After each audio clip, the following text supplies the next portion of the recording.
नमस्कार, मैं हूं अंकुर और आप देख रहे हैं सत्य हिंदी का न्यूज बुलेटिन। एक नजर अब तक की सुर्खियों। लेबनान में यूएन के एक पोस्ट पर इजरायल के हमले को लेकर भारत ने चिंता जताई। ऐसा इसलिए क्योंकि दक्षिण लेबनान में तैनात संयुक्त राष्ट्र पीस कीपर सैनिक इस क्षेत्र में हिजबुल्लाह के ठिकानों पर हमला करने वाले इजरायली बलों की गोलीबारी की चपेट में आ गए। संयुक्त राष्ट्र पीस कीपर सैनिकों में भारतीय सैनिक भी शामिल हैं। एक रिपोर्ट के अनुसार 600 से ज्यादा भारतीय सैनिक लेबनान में संयुक्त राष्ट्र शांति मिशन का हिस्सा हैं और वो इजरायल लेबनान सीमा पर 120 किलोमीटर की ब्लू लाइन पर तैनात हैं। इजरायल के इस हमले की कई देशों ने निंदा की है। आयरलैंड के विदेश मंत्री माइकल मार्टिन ने इस हमले की निंदा की। हमले में 2 संयुक्त राष्ट्र शांति सैनिक घायल हो गए। लेबनान में संयुक्त राष्ट्र शांति मिशन ने गुरुवार को बताया कि इजरायली गोलीबारी ने दक्षिण में उनके मुख्यालय को निशाना बनाया, जिसमें 2 ब्लू हेलमेट्स घायल हो गए। दक्षिणी लेबनान में बिगड़ते हालात और इजरायल के हमलों में संयुक्त राष्ट्र शांति मिशन के 2 सैनिकों के घायल होने के बाद भारतीय विदेश मंत्रालय ने बयान जारी किया है। भारतीय विदेश मंत्रालय के प्रवक्ता रणधीर जायसवाल ने सोशल मीडिया प्लेटफॉर्म एक्स पर बयान लिखा।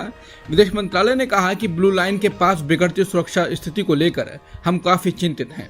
हम हालात पर बारीकी से नजर बनाए रखना जारी रखेंगे। बता दें, ब्लू लाइन दक्षिणी लेबनान और इजरायल को अलग करती है। ब्लू लाइन का नियंत्रण संयुक्त राष्ट्र के पास है। मंत्रालय ने कहा है कि संयुक्त राष्ट्र परिसर का सभी को सम्मान करना चाहिए और संयुक्त राष्ट्र शांति सैनिकों की सुरक्षा को लेकर हर उचित कदम उठाए जाने चाहिए। इसी बीच संयुक्त राष्ट्र शांति मिशन के 2 और सैनिकों के घायल होने की बात सामने आई। समाचार एजेंसी रॉयटर्स से संयुक्त राष्ट्र के एक सूत्र ने कहा कि दक्षिणी लेबनान में संयुक्त राष्ट्र पीस कीपर्स की पोस्ट पर इजरायली सैनिकों की ओर से गोलीबारी की गई है। कथित तौर पर संयुक्त राष्ट्र के 2 सैनिक घायल हुए हैं। इजरायली सेना ने इन रिपोर्टों पर कोई टिप्पणी नहीं की है। अखिलेश यादव ने आज नीतीश कुमार को मोदी का साथ छोड़ने के लिए कहा, जिसके बाद खबर चलने लगी है। वरिष्ठ पत्रकार केपी मलिक ने एक दिन पहले दावा किया था कि महाराष्ट्र झारखंड चुनाव से पहले राहुल गांधी और विपक्ष नीतीश कुमार को पीएम बनाने का ऑफर दे सकता है। इसके बाद अब उन्होंने कहा है कि देश की राजनीति में अब बड़ी उठापटक होने की संभावना है। उन्होंने कहा कि अखिलेश यादव ने नीतीश कुमार से अपील की है कि वो मोदी सरकार से समर्थन वापस ले लें।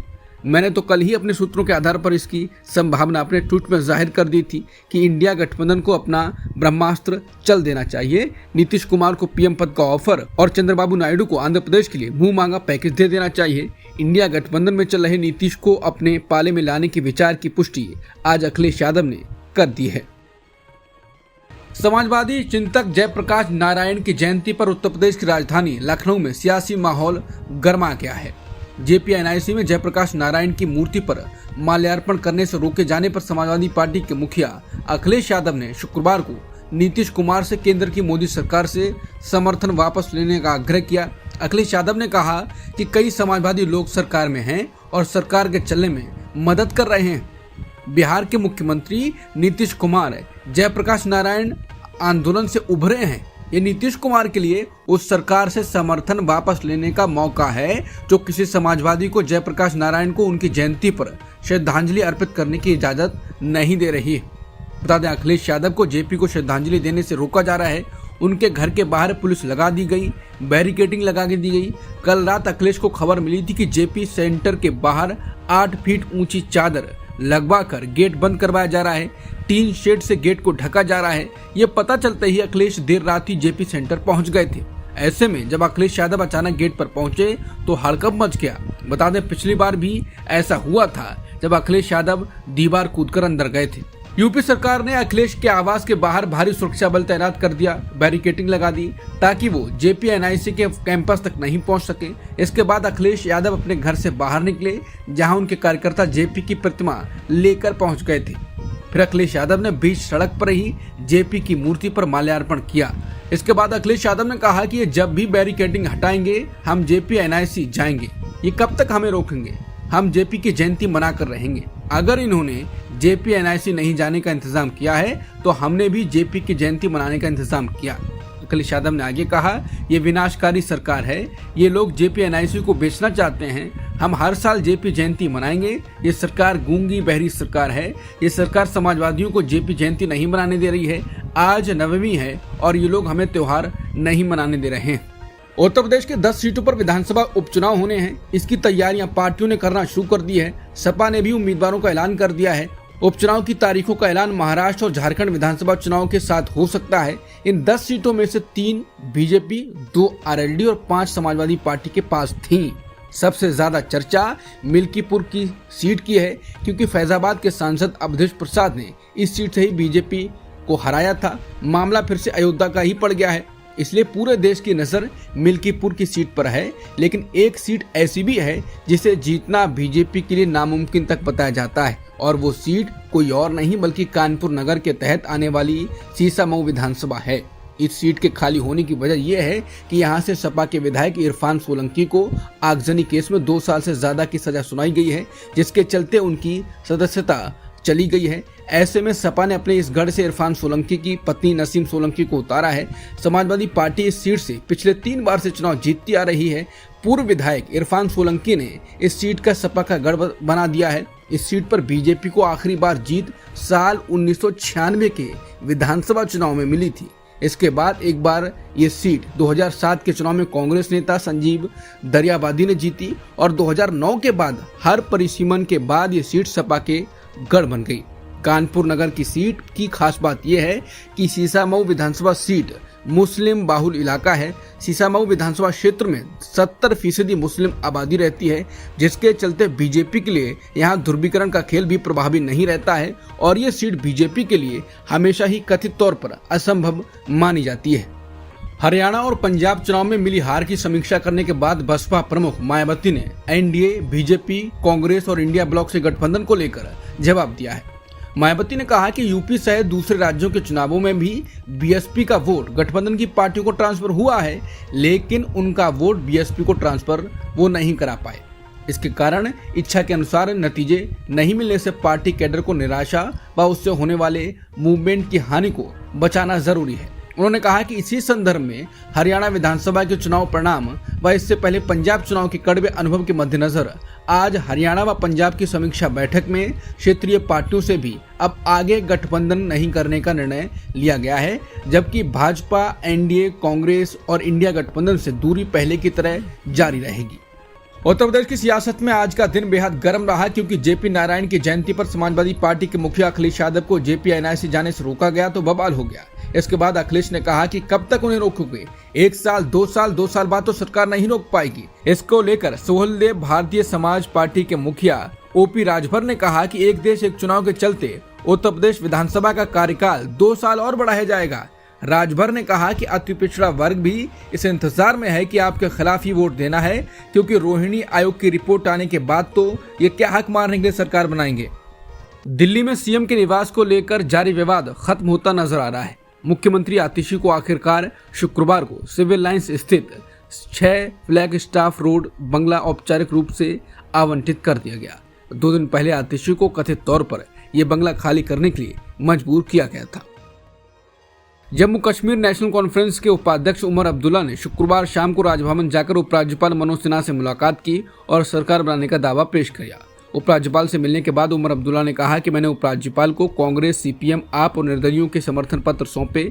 मैंने उनसे शपथ ग्रहण समारोह की तारीख तय करने का अनुरोध किया ताकि सरकार अपना काम शुरू कर सके। ये एक लंबी प्रक्रिया होगी, क्योंकि यहाँ केंद्र का शासन है। हरियाणा में मंगलवार को सरकार का शपथ ग्रहण समारोह होगा। पंचकूला सेक्टर 5 के परेड ग्राउंड में ये शपथ ग्रहण समारोह आयोजित किया जाएगा। इसमें प्रधानमंत्री मोदी समेत बीजेपी और एनडीए शासित राज्यों के मुख्यमंत्री और डिप्टी सीएम भी शामिल होंगे। मंगलवार यानी 15 अक्टूबर को सीएम नायब सिंह सैनी के अलावा 12 नेता मंत्री पद की शपथ ले सकते हैं। हालांकि नायब सिंह सैनी को सीएम बनाया जाएगा या नहीं, इसको लेकर भी शुरू से ही चर्चाएं हो रही हैं। महाराष्ट्र के नासिक आर्टिलरी सेंटर में फायरिंग अभ्यास के दौरान धमाका होने से भारतीय सेना के 2 अग्निवीरों की मौत हो गई। महाराष्ट्र के नासिक जिले के सिंगबे बहुला फायरिंग रेंज में गुरुवार को एक घटना हुई। एक घटना तो फायरिंग अभ्यास के दौरान हुई। देववाली पुलिस स्टेशन में हादसे में मौत होने की रिपोर्ट दर्ज कराई गई है। मरने वाले अग्निवीर सैनिकों के नाम गोहिल विश्वराज सिंह उम्र 20 साल और सैफत शीत उम्र 21 साल है। भारत की ही तरह अमेरिकी राष्ट्रपति चुनाव में भी बिजली का मुद्दा उठने लगा है। अमेरिका में राष्ट्रपति पद के उम्मीदवार ट्रंप ने लोगों से बड़ा वादा किया है। ट्रंप ने कहा है कि अगर वो राष्ट्रपति बनते हैं तो 12 महीनों के भीतर ऊर्जा और बिजली की कीमतें आधी कर देंगे। इसके बाद केजरीवाल ने इस ट्वीट को रीट्वीट करते हुए लिखा है कि ट्रंप ने घोषणा की है कि वो बिजली की दरें आधी कर देंगे। मुफ्त की रेवड़ी अमेरिका पहुंची। रतन टाटा हमारे बीच नहीं है। इसके बाद अब नोएल टाटा ट्रस्ट का नया चेयरमैन बनाया गया है। नोएल टाटा को चेयरमैन बनाने का निर्णय बोर्ड द्वारा सर्वसम्मति से लिया गया। रतन टाटा की शोक सभा के बाद बोर्ड की मीटिंग हुई, जिसमें टाटा ट्रस्ट के बोर्ड ने उनको इस जिम्मेदारी के लिए चुना है। नोएल टाटा सिर्फ रतन टाटा के भाई नहीं बल्कि बहुत बड़े बिजनेस माइंड बताए गए। नोएल टाटा सिर्फ रतन टाटा के भाई नहीं बल्कि बहुत बड़े बिजनेस माइंड हैं। महाराष्ट्र सरकार की कैबिनेट की कल बैठक हुई, जिसके बाद अजित पवार चर्चा में बने हुए हैं। विधानसभा चुनावों की घोषणा से पहले गुरुवार को यह आखिरी कैबिनेट बैठक थी। उप मुख्यमंत्री और वित्त मंत्री अजित पवार सिर्फ 10 मिनट के लिए बैठक में आए और रतन टाटा को श्रद्धांजलि देने के फौरन बाद चले गए। उनके जाने के बाद 2.5 घंटे तक चली बैठक में 38 फैसले लिए गए। महाराष्ट्र के एक अधिकारी ने कहा कि शायद ये पहली बार है कि अजित पवार ने इस तरह की कैबिनेट बैठक छोड़ी हो। सही वजह तो नहीं, लेकिन यह सामान्य है। पूरी बैठक के दौरान उनकी कुर्सी खाली थी। अंदरूनी सूत्रों ने कहा कि यह संभव है कि वो कुछ फैसलों से नाखुश थे और अंतिम समय में बिना पूर्व सूचना की कैबिनेट बैठक में बड़ी संख्या में जरूरी प्रस्ताव लाए गए थे। बांग्लादेश में जागेश्वरी काली मंदिर से चोरी की घटना सामने आई है। इस घटना में मंदिर को भेंट किया गया एक मुकुट चोरी हुआ। इस मुकुट को पीएम मोदी ने साल 2021 में मंदिर को भेंट किया था। बांग्लादेश में भारतीय हाई कमीशन ने इस पूरी घटना पर अपनी आपत्ति जाहिर की। भारतीय हाई कमीशन ने कहा, हम इस घटना पर अपनी गंभीर चिंता व्यक्त करते हैं और बांग्लादेश की सरकार से ये अपील करते हैं कि जल्द से जल्द इस घटना की जांच की जाए। साथ ही भेंट किए गए मुकुट को बरामद कर अपराधियों को कड़ी से कड़ी सजा दी जाए। बता दें, साल 2021 में पीएम मोदी ने बांग्लादेश की यात्रा के दौरान सातखीरा स्थित काली जागेश्वरी काली मंदिर को यह मुकुट भेंट किया था। ग्लोबल हंगर इंडेक्स में भारत की स्थिति में मामूली सुधार हुआ है, लेकिन अब भी 105वें स्थान पर है। ग्लोबल हंगर इंडेक्स की 2024 में 127 देशों में पोषण से जुड़े कई मानकों का आकलन किया गया, जिसमें भारत 105वें नंबर पर है। पिछले साल 125 देशों में भारत 111वें स्थान पर था और उससे पहले 2022 में 121 देशों में से 107वें स्थान पर था। इस तरह कहा जा सकता है कि वर्ष 2024 में भारत की स्थिति पिछले 2 साल की तुलना में थोड़ी बेहतर है। इंडियन मेडिकल एसोसिएशन यानी IMA ने पश्चिम बंगाल में जूनियर डॉक्टरों की भूख हड़ताल को लेकर मुख्यमंत्री ममता बनर्जी को एक पत्र लिखा। IMA ने अपने पत्र में लिखा है, पश्चिम बंगाल के युवा डॉक्टरों को आमरण अनशन करते हुए 1 हफ्ते से भी ज्यादा वक्त बीत गया है। इंडियन मेडिकल एसोसिएशन उनकी जायज मांगों का पूरी तरह से समर्थन करता है। IMA ने अपने पत्र में लिखा कि राज्य के जूनियर डॉक्टर आपके तत्काल ध्यान दिए जाने के हकदार हैं। पश्चिम बंगाल की सरकार इन डॉक्टरों की सभी मांगों को पूरा करने में सक्षम है।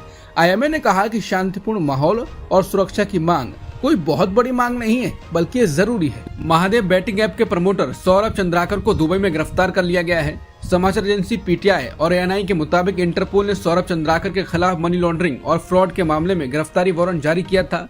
सौरभ चंद्राकर और महादेव ऐप के एक और प्रमोटर रवि उप्पल को पिछले साल भी दुबई में हिरासत में लिया गया था। ED ने उन दोनों के ही खिलाफ रेड नोटिस जारी करने का अनुरोध किया। छत्तीसगढ़ के भिलाई शहर के रहने वाले सौरभ पर अपने एक साथी रवि उप्पल के साथ महादेव गेमिंग बेटिंग नामक ऑनलाइन सट्टेबाजी ऐप का दुबई से संचालन करने का आरोप है। ऐप का सालाना कारोबार 20,000 करोड़ से अधिक का बताया जाता है। महादेव बैटिंग ऐप को शुरू करने से पहले सौरभ चंद्राकर भिलाई में ही एक जूस की दुकान चलाते थे। गजा में हमास संचालित स्वास्थ्य मंत्रालय ने कहा कि पिछले 24 घंटे में 61 लोगों की मौत हुई है और 231 लोग घायल हुए हैं। अपने नियमित अपडेट में हमास ने कहा कि पिछले साल 7 अक्टूबर के बाद से अब तक इजरायली हमलों में गजा में 42,126 फलस्तीनियों की मौत हुई है और 98,117 फलस्तीनी नागरिक घायल हुए हैं। इजरायल और हिजबुल्लाह के बीच जंग जारी है। इस बीच ईरान से एक बड़ी खबर सामने आई है। कुछ दिन पहले ही इजरायल ने हिजबुल्लाह चीफ हसन नसरल्लाह को मार गिराया था। उसके बाद ईरान इस मामले की जांच कर रहा है। अब बड़ी खबर ये आ रही है कि ईरान के मिलिट्री चीफ ने ही इजरायल को हिजबुल्लाह चीफ हसन नसरल्लाह के ठिकानों की जानकारी दी। इसके बाद ईरान के इस्लामिक रिवॉल्यूशनरी गार्ड्स के चीफ कमांडर गायब हो गए हैं। ऐसी अटकलें लगाई जा रही हैं कि उन्होंने ही हसन नसरल्लाह को मार गिराने में इजरायल की मदद की और ईरान से गद्दारी की। इस्लामिक रिवॉल्यूशनरी गार्ड्स के कमांडर ब्रिगेडियर जनरल इस्माइल कानी ईरान में सबसे ताकतवर सैन्य व्यक्ति माने जाते हैं। 27 सितंबर को हसन नसरल्लाह की मौत के बाद से कानी को सार्वजनिक रूप से नहीं देखा गया है। तेहरान, बेरूत और बगदाद के 10 सूत्रों ने मिडिल ईस्ट आई को बताया कि ईरान के सबसे वरिष्ठ जनरलों में से एक कानी और उनकी टीम भी लॉकडाउन में है क्योंकि उनसे जवाब मांगा जा रहा है, यानी वो एक तरीके से हाउस अरेस्ट में हैं। नसरल्लाह की मौत के 2 दिन बाद कानी स्थिति को समझने के लिए लेबनान पहुंचे थे। इसके बाद शफीउद्दीन की मौत की खबर आई और इसके 2 दिन बाद से ही कानी से कोई संपर्क नहीं हो पाया। अटकलें लगाई गई कि कानी की भी इजरायली हमले में मौत हो गई, लेकिन अब कंफर्म हुआ है कि वो ना तो घायल हुए हैं और ना ही मारे गए हैं। लेबनान की राजधानी बेरूत के पास स्थित यमन के हूती लड़ाकों का कहना है कि उन्होंने रॉकेटों और मिसाइलों के जरिए 2 जहाजों को निशाना बनाया है। जिन 2 जहाजों को हूती लड़ाकों ने निशाना बनाया है उनमें से एक जहाज की पहचान अमेरिका के ऑयल टैंकर के तौर पर की गई है। इसका नाम ओलंपिक स्पिरिट है। जिस वक्त हूती लड़ाकों ने अमेरिकी जहाज ओलंपिक स्पिरिट को निशाना बनाया उस वक्त पुल लाल सागर में तैनात था। वहीं दूसरा जहाज सेंट जॉन था जिसे हूती लड़ाकों ने हिंद महासागर में अपना निशाना बनाया। नवंबर 2023 से अभी तक हूती लड़ाकों ने कुल 100 जहाजों को अपना निशाना बनाया है। इनमें से 2 जहाज डूब भी गए। बराक ओबामा ने कमला हैरिस के लिए प्रचार करते हुए ट्रंप को निशाने पर भी लिया। उन्होंने जीत के लिए जरूरी राज्य पेंसिल्वेनिया में जोरदार प्रदर्शन किया। ओबामा ने ब्लैक पुरुष वोटर्स को भी डेमोक्रेट हैरिस का समर्थन करने में झिझक के लिए फटकार लगाई क्योंकि वो एक महिला को राष्ट्रपति बनाने के विचार को महसूस नहीं कर रहे हैं। ओबामा ने भीड़ से कहा, मैं ये नहीं समझ पा रहा हूँ कि कोई ये क्यों सोचेगा कि ट्रंप चीजों में बड़ा बदलाव लेकर आ जाएंगे। उन्होंने आगे कहा कि आपको लगता है कि ट्रंप ने कभी डायपर बदला है? फिर जैसे ही भीड़ ने ट्रंप का मजाक उड़ाया, ओबामा ने कहा, मजाक नहीं। पाकिस्तान में बलूचिस्तान के दुक्की जिले में एक अज्ञात हमलावर ने 20 लोगों की हत्या कर दी। अज्ञात हमलावर ने खदान में काम करने वाले मजदूरों पर हमला किया। इसमें 7 मजदूर घायल भी हुए। स्थानीय अधिकारियों के मुताबिक ये हमला गुरुवार की देर रात दुक्की पुलिस थाना इलाके में किया गया। खदान मजदूरों पर गोलीबारी की घटना दुक्की शहर से लगभग 8 किलोमीटर दूर खैर मोहम्मद नासिर इलाके में हुई। अब तक की सुर्खियों में इतना ही। बाकी खबरों के लिए बने रहिए सत्यहिंदी.com के साथ।